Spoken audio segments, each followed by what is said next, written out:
got to stop making faith an anti-intellectual experience.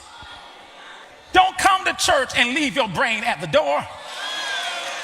Don't read the Bible and not bring your intellect to the Bible. Because when you read the Bible, you would come to discover that the Bible that you hold physically or even digitally is a Bible that has the biblical imperative of DEI. In other words, when you look at the broader scheme of Scripture, you will see that throughout Scripture, from Genesis to Revelation, God was concerned about, here it is, diversity, equity, and inclusion. So much so that the book opens up in Genesis 1. After God created the world, he created man. Here it is, after his own likeness and kindness. And he created us, here it is, with diversity. When you come to Pentecost, the birth of the church, on the day of Pentecost in Acts chapter number 2, there were people from all different nations. And they spoke in tongues in their native language, and they all understood. When you come to the book of Revelation, the last book of the Bible, it's interesting that John the Revelator sightsees in heaven, as one preacher would say. And even as he gives us a tour of heaven, it's interesting that heaven is made up of a diverse multitude of people from all language, all tongues, all tribes.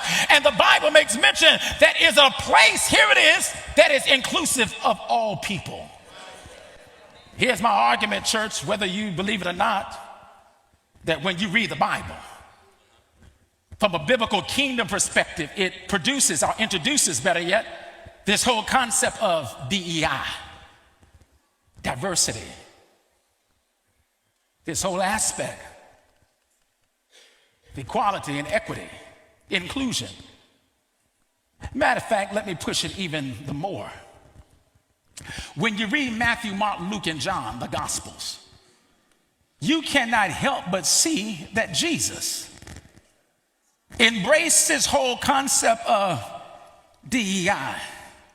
Look at Jesus in Scripture. Look at his prophetic ministry in Scripture. When you look at Jesus, Jesus, of course, was one who was intentional in his approach of addressing people from all different walks of life, so much so that we see it demonstrated in how he elevated the excluded and how he ministered to the marginalized, how he blessed the broken and the bruised, how he touched the untouchable, how he dignified the dejected and even the disregarded, and how he ministered in such a way that he challenged the systemic barriers of his day. He said, don't tell me though I'm a Jew, I can't talk to a woman, and don't tell me that though I'm a Jew, I can't speak to a Samaritan. A matter of fact, when you look at Jesus, he broke against the systemic barriers of his day and introduce a kingdom of inclusivity.